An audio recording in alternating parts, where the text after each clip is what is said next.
together this week. Anthony Blinken has been in London with David Lammy today, where they announced their first joint trip to the country. In the city, the FTSE 100 has closed down 64 points at 82.05. The pound buys $1.30 and €1.18. LBC weather: lingering rain for the south of England and Northern Isles tonight. Mainly dry with some showers for northwestern areas. A low of 2. From Global's newsroom for LBC, I'm Charlotte Morgan. LBC This Morning on Nick Ferrari at Breakfast. The early release of criminals will inevitably increase the risk of further crimes, some critics are warning. Career burglars, drug dealers and domestic abusers, they will be out. Adam's in Maidstone. This is disgusting. I can't believe this. They've attacked the pensioners and now they're attacking the vulnerable. John in Birmingham. Labour have well and truly put their foot right in it. How can somebody who's a Prime Minister who used to work for the Crown Prosecution Service put their name to and endorse this kind of a programme? Nick Ferrari at Breakfast. Back tomorrow morning from 7. With Betfair, where odds move faster than polls. Play responsibly. LBC. This is LBC from Global, leading Britain's conversation. This is Cross Question.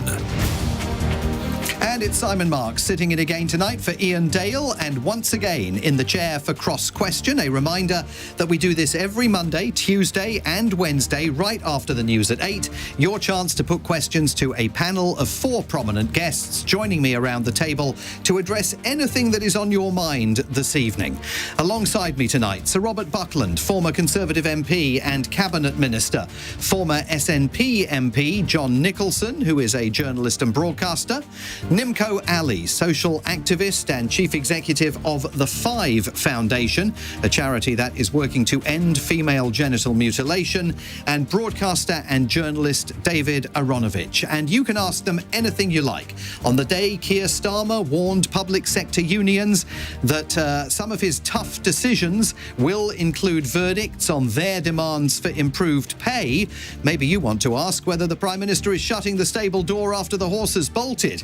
Perhaps you've got questions about the impact of today's vote on winter fuel payments. Maybe you want to ask about what measures the government can take realistically to combat knife crime after the Prime Minister's summit on the issue this week, or about the Conservative Party leadership contest, or even about tonight's debate between Donald Trump and Kamala Harris. Or maybe you want to ask about something altogether different, or propose the fun question of the night that we will be asking at the end of the hour. Whatever question you've got, we are waiting for it here on Cross Question. And remember that while you are more than welcome to listen to us on the radio, you can also watch us streaming live in vision. You can see what we all look like. Head over to Global Player for that. Call 0345 6060 973. Tweet at LBC. Text 84850. Cross Question. Watch on Global Player. This is LBC. And my thanks to all of my panellists for being alongside me around the table tonight. Our first question is going to come this evening from Mark, who has called in from Hitchin. Good evening, Mark. Yes, good evening, everybody. Keir Starmer said to the TUC today that he needs to stop government checks bouncing. And Darren Jones, the Chief Secretary to the Treasury, mentioned on LBC earlier that the country has an overdraft. Both these statements are fiscally untrue. Government checks cannot bounce. It's an impossibility. And the government never need an overdraft. They've got a central bank. They seem to have no clue how government finance works. How on earth can we trust this government to look after the finances? Sir Robert Buckland. Well, I think the point is actually well made. I think, to be fair to the politicians, they're trying to, through metaphor, describe in ordinary language what they think they've inherited. But frankly, let's start at this mythical figure of 22 billion that they say was a black hole. The majority of that is as a result of their own choices. 9 billion is as a result of the pay settlements that they have reached with public sector unions, one of which a 14% settlement without any strings at all attached to it seems to me the height of irresponsibility. I think in their attempt to try and put a figure on the fiscal gap that they say exists, this government has already come unstuck. And I'm not really getting from them, apart from doom and gloom, which the Prime Minister seems to excel in at the moment, a sense of mission about what it is that they want to do with this economy that they want to grow. Everything that they seem to be doing at the moment suggests that the economy is going to go in the opposite But the government direction. says, in response to what you've said, I mean, first of all, $9 billion is not the majority of that $22 billion pound black hole. But the government also says there is a possible economic cost to the country to not settling with the unions. Well, look, I think that bearing in mind where we got to with inflation, that is the dragon that every government has to slay. And there's always a danger that governments coming in, if they are anxious to settle pay deals, with various organisations and groups, end up stoking an inflationary round. Now, there is a danger of that. And I think that in their speed to settle, for example, with the doctors, with the railway workers, the government isn't actually showing that determination that the previous government showed to reduce inflation. That's got to be at the core of their policy. If they really want growth, they have to slay that, because it is inflation that kills jobs and kills businesses. John Nicholson. Yes, it's extremely tedious, isn't it, Mark, this business about talking about the country's finances as if we're all housewives and house husbands.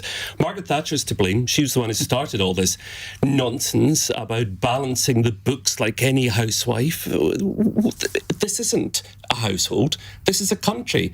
And one of the things countries do is they invest to grow the economy. I mean, I noticed you made a reference to America there. And of course, it was John F. Kennedy who said, and we're going to be having the presidential debate tonight, John F. Kennedy said, to govern is to choose. And it's about making choices. What's your answer to Mark's question, which is, can we trust this government with the economy? No, we can't trust this government with the economy. They've shown an enormous amount of bad faith today in the way they've behaved with pensions. I mean, I remember the Scottish Labour leader said, read my lips. Of course, that's what George Bush said. Read my lips. No austerity with a Labour government. Keir Starmer said something not dissimilar. As soon as they were elected, and people trust them, not a lot of people, they only get 35% of the vote, but as soon as people trusted them, then they kicked in with Tory-like austerity. So people have good reason to be highly suspicious already. Nimco Ali. I hope we can trust them with the economy, because I think my generation of young people, and I say young people, I think the majority of the next generation that are going to be paying for whatever decisions this government takes are very hopeful that we can trust this government with the economy. But ultimately, I do actually worry about their ties to the trade unions and the fact that they are willing to give in.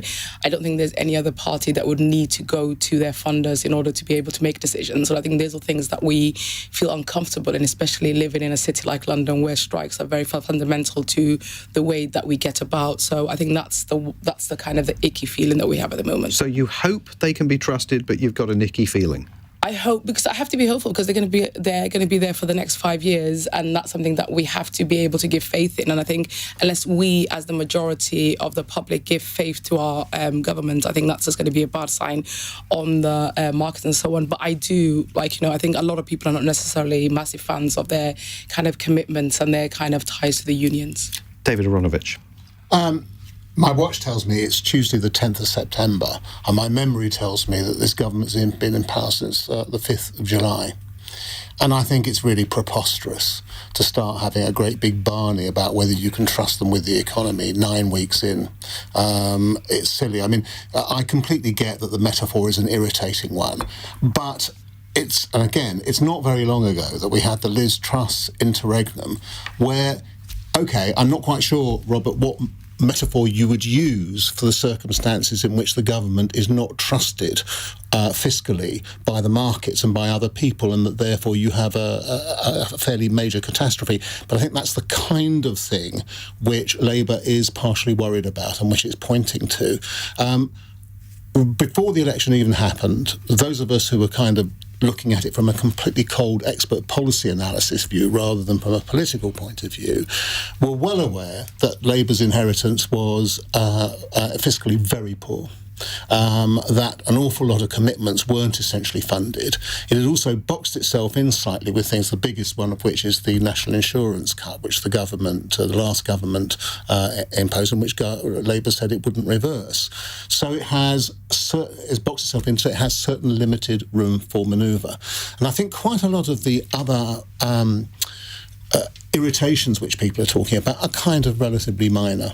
They're in the business of making an adjustment and so on. And the first message for the first period of the government is the gloom argument, because actually the inheritance is gloomy. It's not what Tony Blair got from John Major. It's far, far worse than that. Robert Buckland, would you accept that to be asking now about whether this government can be trusted with the economy? I mean, there is a degree of irony in that, given that Liz Truss's government clearly could not be trusted with the economy. Well, look, what we're comparing is what the Labour Party campaigned on and what they're doing now, and they are two very different things. They were very silent in that campaign. That might explain why, as John said, they only got 35% of the vote, because they got through that campaign without having to say very little, and the scrutiny didn't seem to me to be that great. And now when they're in, they're doing the old playbook, which is, the last lot really screwed it up. But the trouble is the economic indicators don't show that. Unemployment was lower when the Conservatives left office than when they came in. Inflation is much more under control, though. It's always a difficult beast to slay. And the economic indicators in terms of growth in the economy have been very encouraging. So whilst I agree with David that this wasn't the so-called golden inheritance of John Major and Ken Clarke, bearing in mind the world economic situation and the instability, caused by Ukraine and other factors, and Brexit, and COVID, I do think that that's COVID. We've had this collective amnesia. John was saying, and Brexit. Well, Brexit.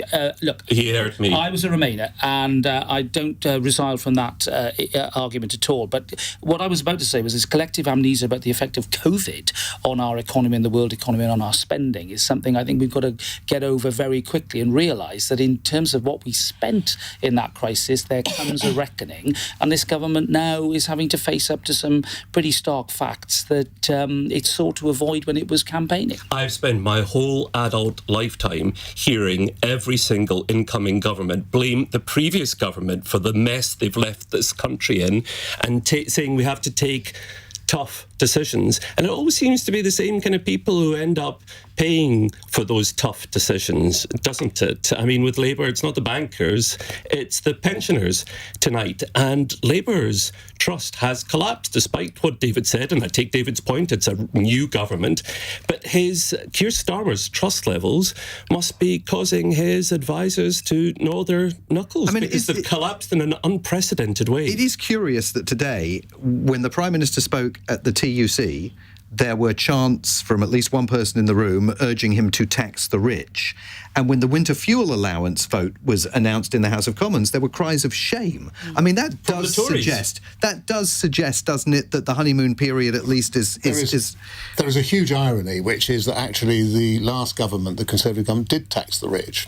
And the evidence is there in the tax take. The rich actually arguably took a much greater slice of the tax take than they had done before. That's just one of the many ironies involved in this.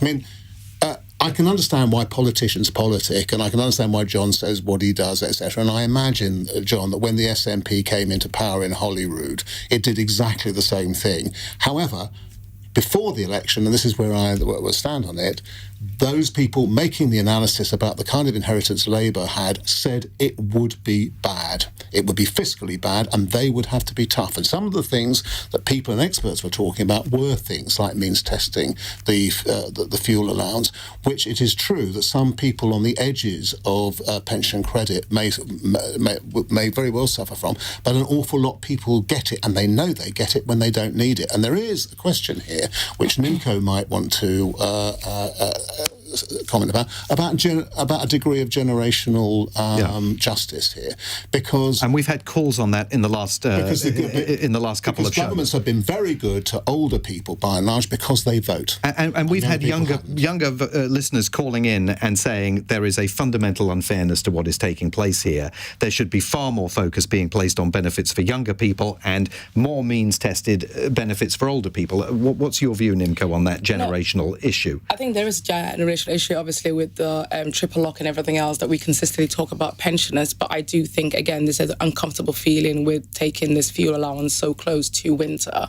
I think that's the thing, is the fact that if this decision had to be made, it could have been put back a year. But I think also the honeymoon was kind of over for Labour within itself when the third child policy wasn't actually removed, and then the government lost on that. So I think there is going to be a lot more infighting within the Labour Party than there is within the Conservative Party, and that's always been, previously was quite interesting was the fact that the Conservatives would always stand with their Prime Minister, obviously not in the last 5 years, but I think this is going to be really interesting with the left-leaning politics within the Labour Party. Okay, you have to remember the amount we're talking about. Yeah. We're talking about £11,500, and I've heard some spin that this is all about multi-millionaire pensioners. Yeah. It's £11,500. It's very difficult to live off £11,500, and we know from experience that pensioners don't like to apply for means-tested benefits because they get embarrassed. Yeah, that's absolutely right. There's a sense of shame and pride there,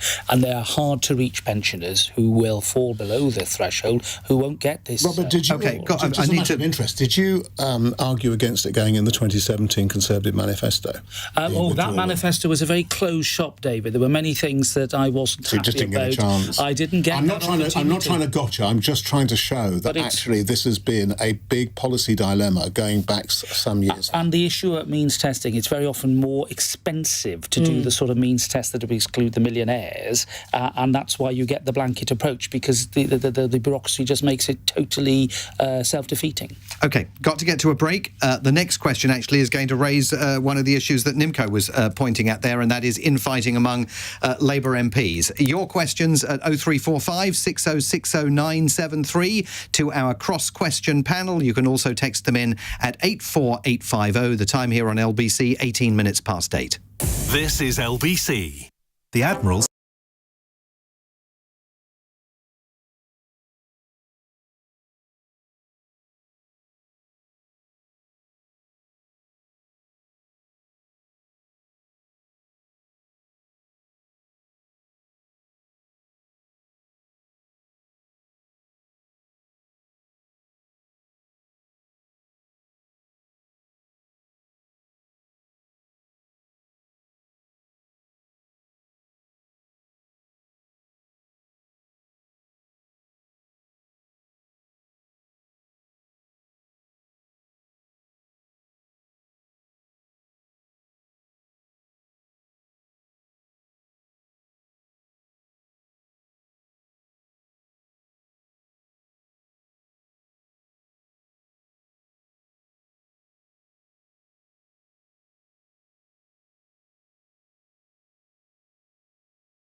Question on LBC. Call 0345 6060 973. And I am joined around the table tonight by Sir Robert Buckland, the former Conservative MP and Cabinet Minister, the former SNP MP John Nicolson, Nimco Ali, a social activist, and broadcaster and journalist David Aaronovitch. Our next question has been texted in by Mark in Cardiff, who says 53 Labour MPs didn't vote at all on the winter fuel allowance changes today.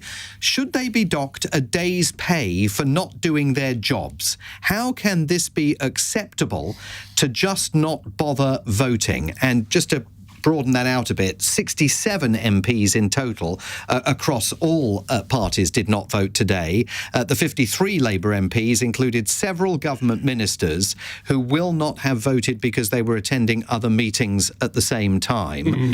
Nimco Ali, we don't know how many of those MPs were essentially abstaining. Yeah. Only one Labour MP voted no. Should they be docked a day's pay, those members of Parliament that didn't vote today? No, I don't think so. I think it's difficult, the fact that they didn't vote and they didn't have the will to vote how they wanted to vote. I think there's been a lot of reporting about a lot of MPs that were weeping as they went into the lobby and so on.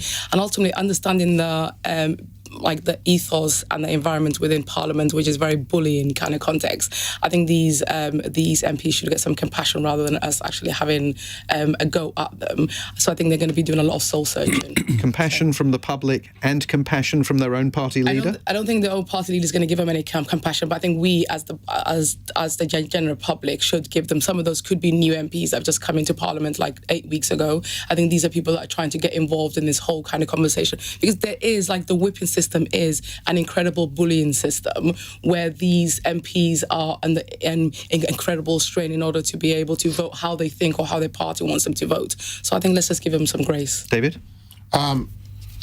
You can't dock people money because they don't attend a particular vote. They might have been doing any number of other things at the same time. And so on, Labour had a majority of 120. So there's a pretty big argument that if you were doing something else, however convenient or inconvenient that might be, there wasn't really quite the kind of same sense of urgency about it. I would take a kind of relatively relaxed view. This was always a difficult one for the government, because whenever you take anything away from somebody, people don't like it. Funnily enough, if you give something to people, nobody really very much notices. It's a kind of one of the kind of paradoxes of politics, which Robert will be very used to. And Robert, what is your view on whether action should be taken against abstaining or non-voting members? No, look, I think to take that approach actually it risks putting another undue pressure on the freedom of MPs to vote or not to vote. Your vote is the most important thing you have. In this case, some MPs will be government ministers who are away on business. Others will have had reasons that they will have talked to their whips for.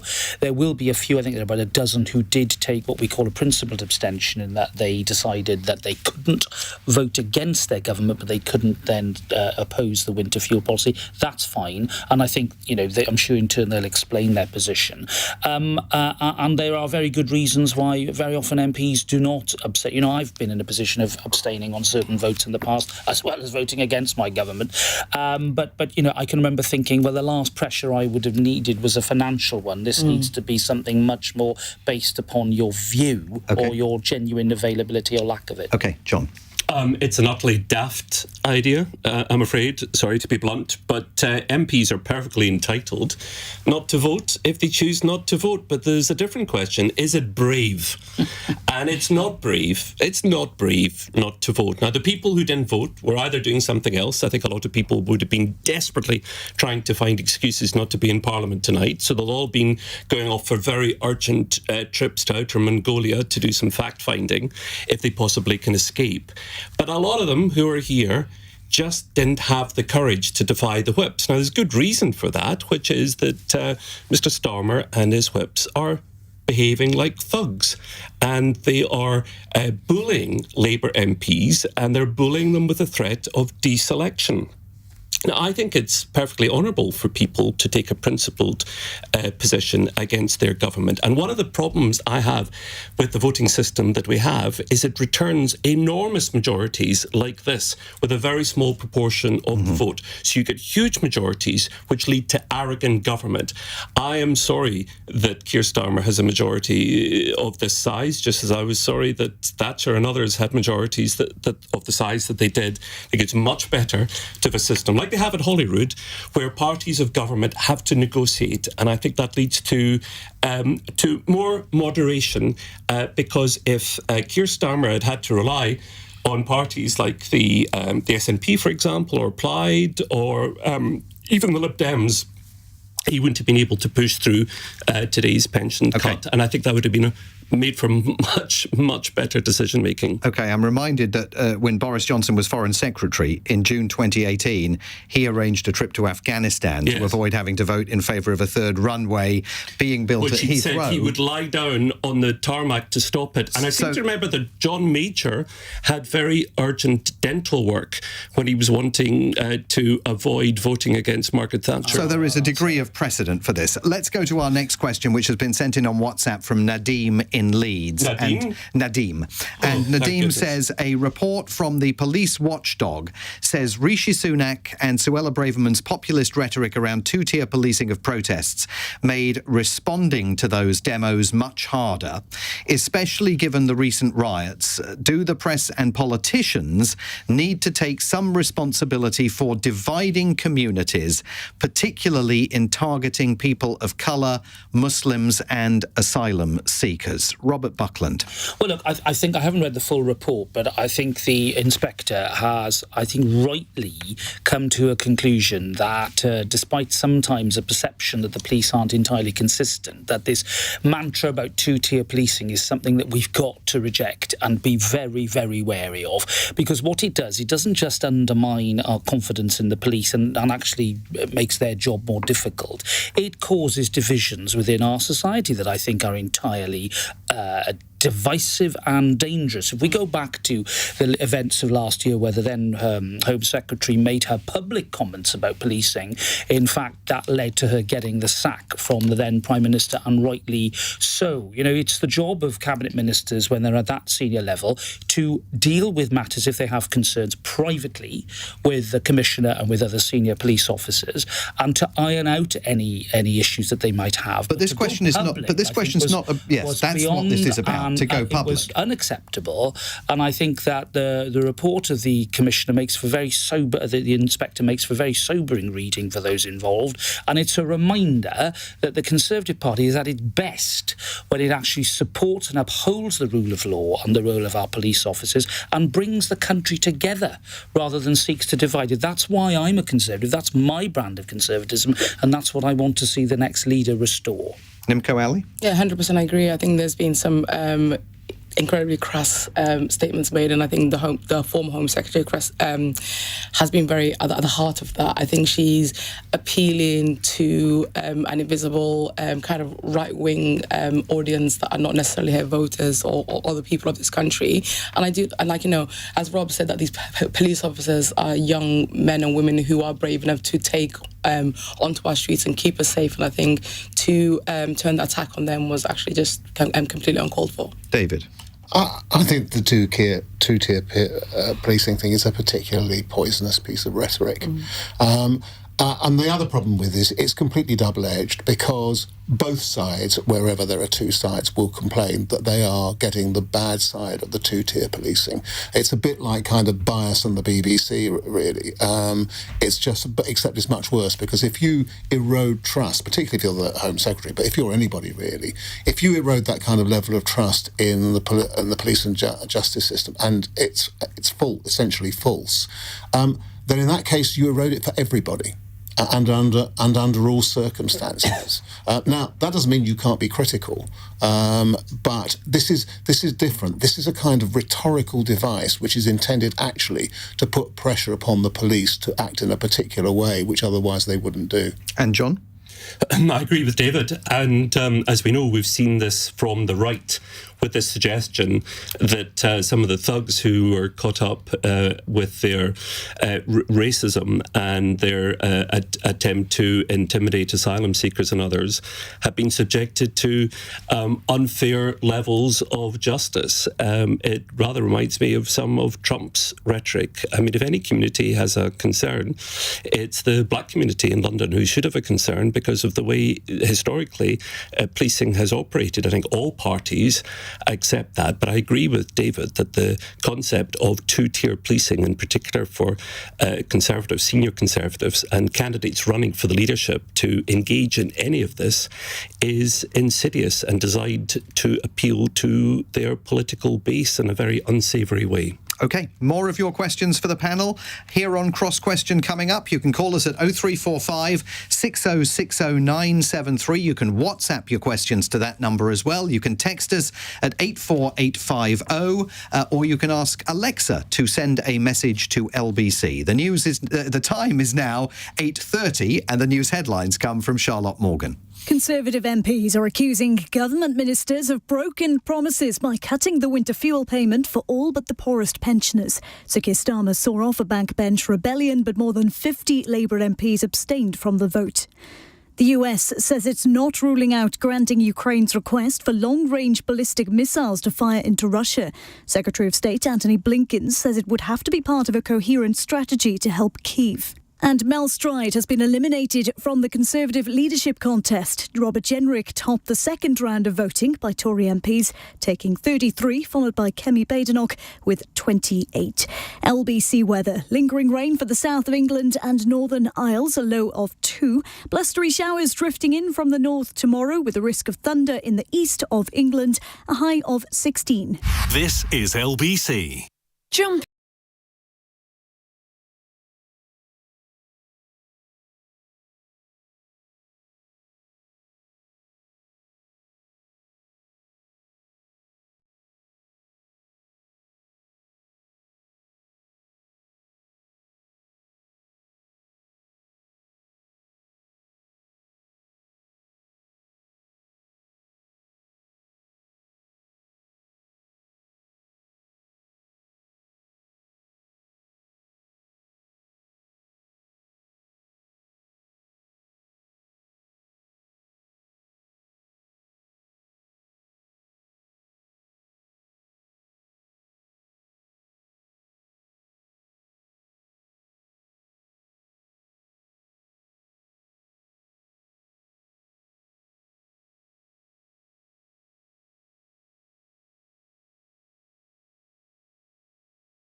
Cross Question on LBC. And I'm joined around the table tonight by Sir Robert Buckland, former Conservative MP, former SNP MP John Nicholson, social activist Nimco Ali, and broadcaster and journalist David Aaronovitch. And our next question has been texted in by James, who says, Robert Jenrick remains in the lead in the Tory leadership race.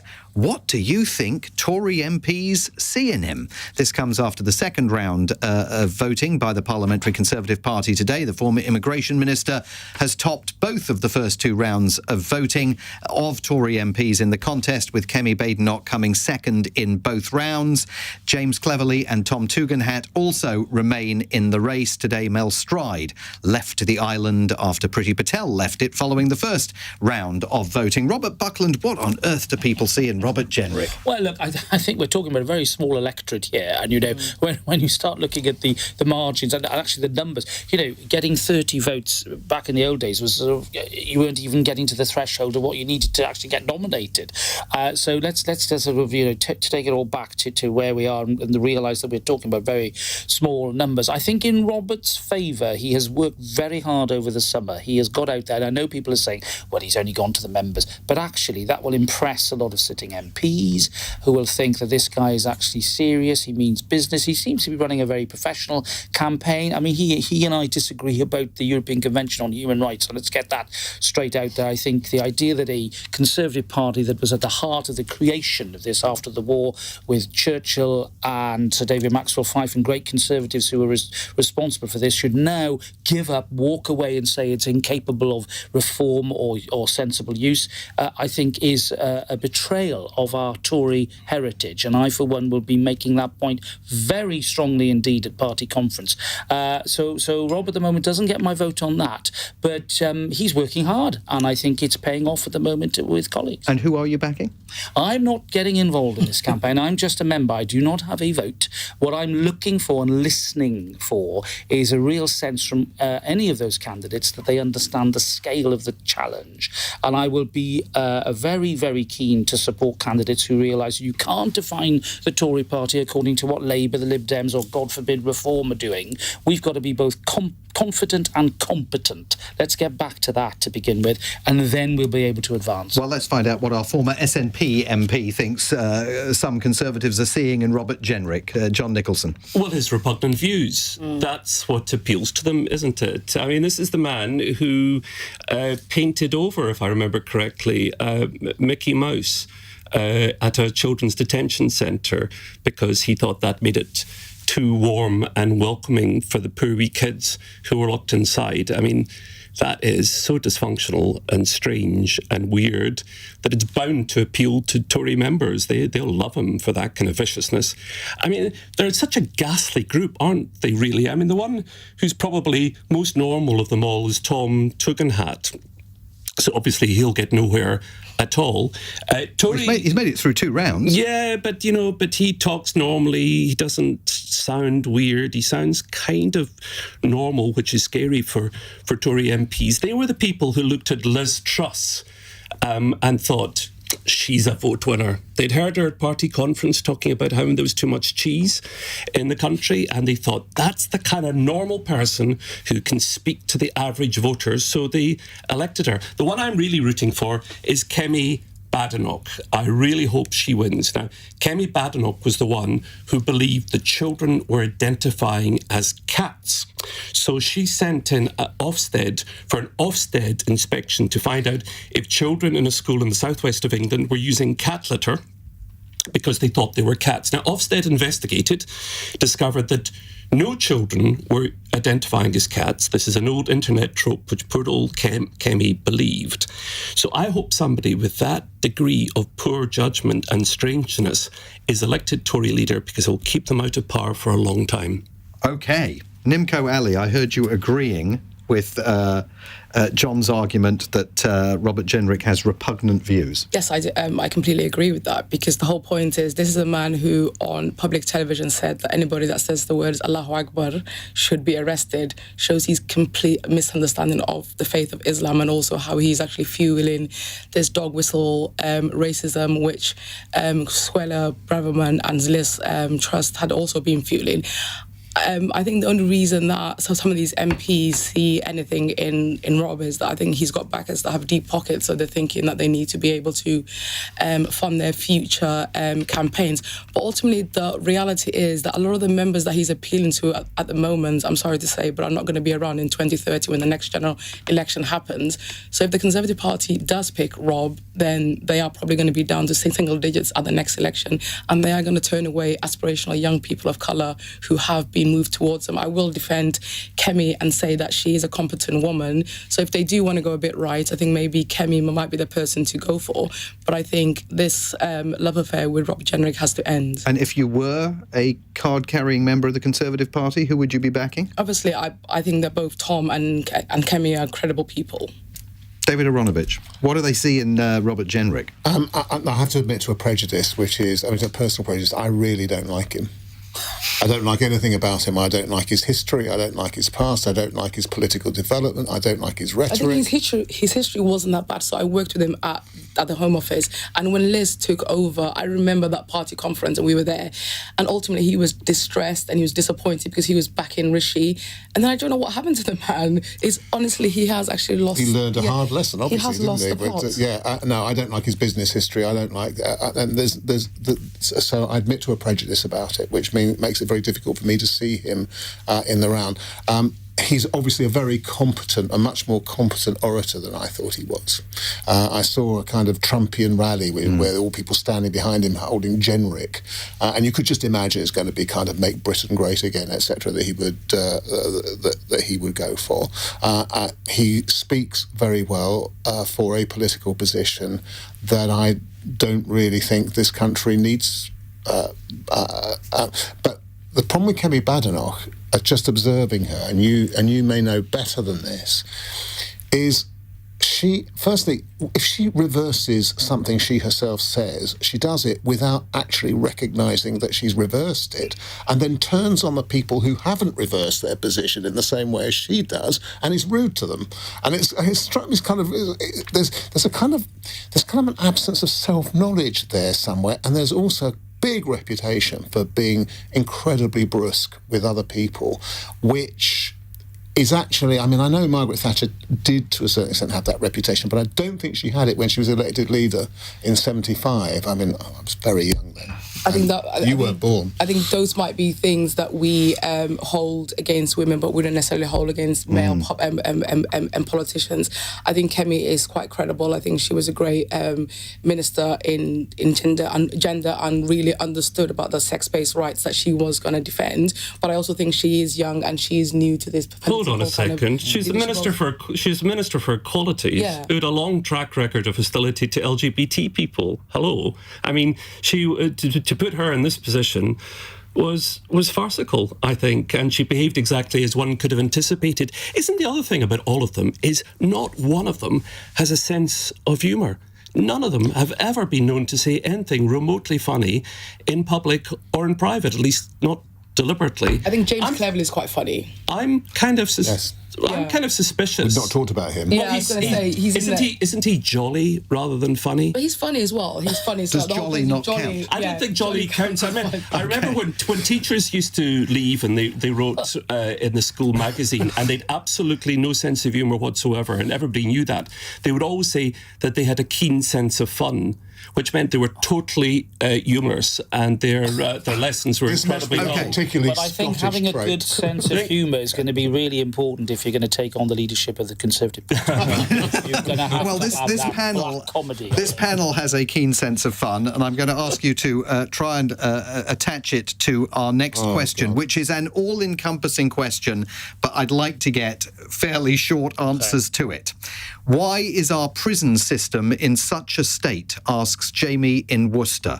Robert Buckland, a short answer on that. Okay, well, look, I think people know I can talk for Britain on prisons because I've been involved both as a practitioner and a policymaker for many years. This is a long, slow issue, a slow burn, where I think for good reasons we've decided to incarcerate serious violent and sexual offenders for longer periods, but governments of both stripes and colours have not followed through with the investment that I think the hidden service of prisons and indeed the probation service, which is important, need. And that's why, despite my efforts when I was in office, I've always felt we were playing catch-up with the system. The predictions about prison places were actually pretty accurate from civil servants.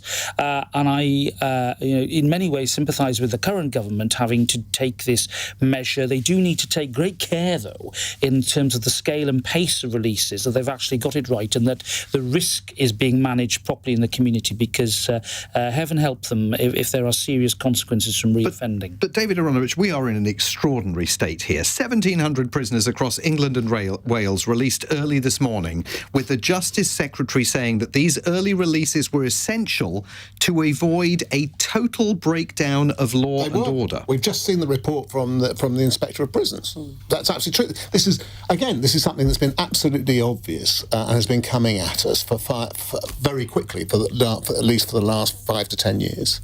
And it's arrived. It's arrived with this government. It's already arguably there.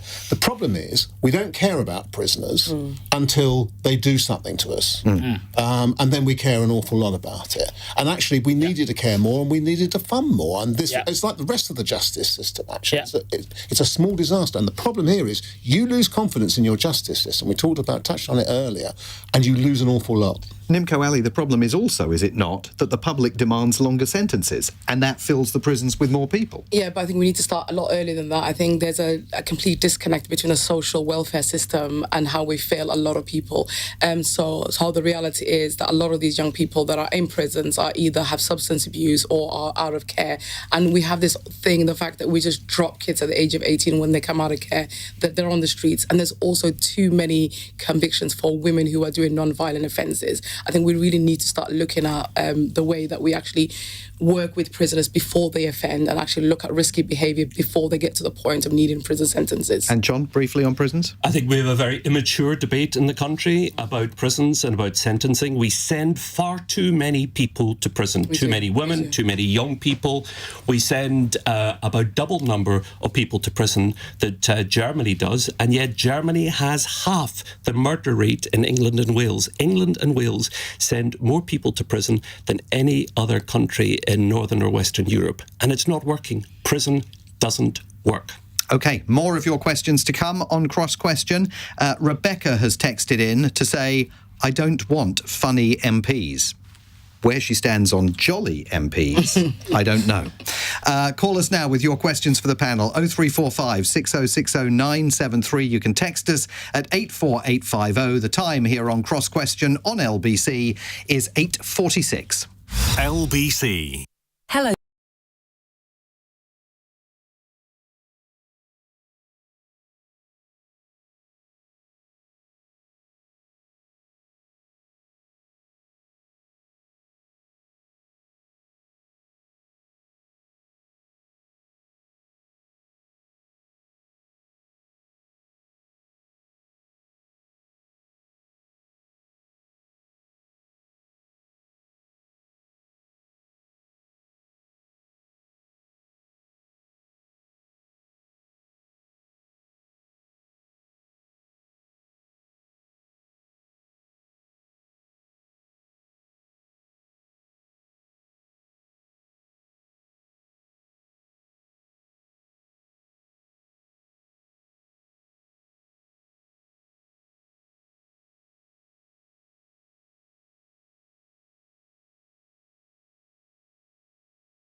Cross Question on LBC. Text 84850.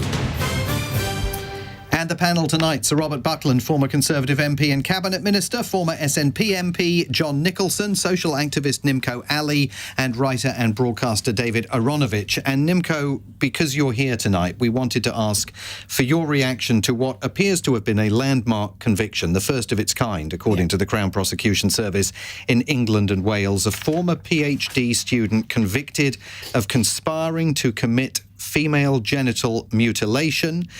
He arranged for a young girl to travel from the UK to Iraq, where she would have been subjected to FGM and forced into marriage. Your reaction to that development? And what I want to say is that if we are going to get any convictions in FGM, these are the convictions that I want, because the whole point is that child was prevented from having FGM. Ironically, it was Keir Starmer when he was at the head of the prosecuting system, and Theresa May at the Home Office that worked together in order to bring the charge of conspiring to commit FGM, because we were waiting too long for FGM to happen and then really dragging girls through the criminal justice system. So ultimately, we need to prevent FGM, but we need to do that by locking those people up that still hold these views that think FGM is acceptable. Do you know if there are more cases in the pipeline? I don't know yet, because there's different prosecution systems that's happening. So we had a conviction here in London, and again, one of those convictions, it was one of the most it was a landmark conviction, and the mother at the time got 11 years. And I think these excessive prison sentences are not something that I necessarily welcome, but I think these convictions are something that I definitely welcome. And it's good to see a man, because it is mostly men that are holding the power, who decides when girls get cut or not within communities. And in this case, the 47-year-old defendant will be sentenced on October the 3rd. Robert Buckland, I think you were saying that as Justice Secretary, presumably, you had some involvement in this case? Indeed, as a backbencher and a Solicitor General and a Minister, and Nimco, deserves a lot of credit for the campaigns that she and others have run. I was pleased to help strengthen the law, because we would have no successful prosecutions, despite the fact we knew this practice was going on. And the fact that we've got an international reach on this, I think, is important. Yeah. This was a case of preventing it happening in Iran. And the marriage question, we've raised the age of marriage now to 18, because we found that parental consent was actually being used as a form of abuse to force young people into marriages that they didn't want to have. So the law has certainly improved and kept pace. We now need more prosecutions to make it crystal clear that this country will never be a haven for the abuse of women and girls. OK, let's go back to questions that listeners have sent in. And our next one comes from Kimberly. She's texted this question in. Who do you have pegged to win the presidential debate tonight, and who has more to lose? The debate, of course, taking place in a few hours' time between Donald Trump and Kamala Harris, the first time they have ever actually met, much less debated. And after Cross Question, I'm going to be joined in the next hour by Matt Fry, and we're going to give the debate a hefty preview. But John Nicolson, who do you think is going to win, and who has more to lose? Well, it's going to be thrilling. I've watched every single one of the presidential debates ever since John F. Kennedy wore makeup and Nixon didn't. Needless to say, I watched that many, many years afterwards. My first job was as a speechwriter in the Senate. I worked for Senator Daniel Patrick Moynihan, grand old man of the Senate. And so I wrote speeches for him. American presidential rhetoric is fascinating, and it has changed dramatically. Many of the old presidential debates swung not in a particular policy, but sometimes on just a moment. The moment where George Bush Sr. looked at his watch and it seemed like a metaphor for an old man running out of time to a younger candidate. The moment where Ronald Reagan said, "There you go again." There were just individual moments that somehow or other crystallized a public mood. It's very different now. It's very hard to imagine any candidate like this awful Trump character ever being able to win over 50% of the vote, or more or less, in any previous period in recent American history. So I'm hoping Kamala Harris will win. She's run a fascinating campaign. She's refusing to do interviews, which is not brave, but maybe wise. She's not making an issue either of her race or her sex. She's learning from Hillary Clinton's experience. She's not talking about shattering a glass ceiling. She's chosen very wisely with her running mate. She is radiating joy as a campaign technique, which is clever and seems to be working. Donald Trump Trump doesn't seem to be able to get a handle on her. He can't think of a clever nickname for her. Comrade Kamala. Yeah, he's trying that. It's not particularly working. I get the sense that he is old. Well, he is old. He's tired. He's not attracting the crowds that he used to. And in fact, Kamala's campaign today is running an ad concentrating on his obsession with size. Okay. And it's interesting. They're running that on Fox TV. Okay. David Aaronovitch. I don't know what winning means. I mean, Donald Trump is, in British terms, an absolutely absurd figure, and almost everything he says is ridiculous and absurd. And yet we have to watch from the sidelines because the election is incredibly consequential for us and important, and we really need, if possible, for Kamala Harris to win. But I don't sit inside the mindset of a voter in Hamilton County, Pennsylvania, which is going to be the kind of biggest swing state. I genuinely do not understand how a civilized person can think that Donald Trump is the answer. But that's my problem. I know I want to win, but I don't know whether they will. Nimco Ali? I'm hoping Kamala wins, obviously, not just for the United States, but for the world as a whole. But I think what's going to be really distressing is that an incompetent white man is going to stand on national television and call this black woman who's accomplished names, and that's going to stick. There are people, he literally, what really grates me as a woman of colour is the fact that he keeps calling Kamala Harris dumb, and he keeps calling her stupid. And these people believe that because the idea of a black woman that's able to achieve what she's achieved is very incompetent. Like, they can't even understand that. So for me, what's going to be really uncomfortable is what the sound bites are going to come out of his mouth and how that is going to degrade and denigrate women of colour. Well, that, Robert Buckland, depends in part on which Donald Trump shows up tonight, because Donald Trump's aides are telling him they want to see happy Trump. They don't want to see bad Trump. He won't be able to help himself. Yeah, that's the key issue. And the thing is, when he does happy, he's, dare I say, at his best. So I'm not part of the British government anymore. I'm not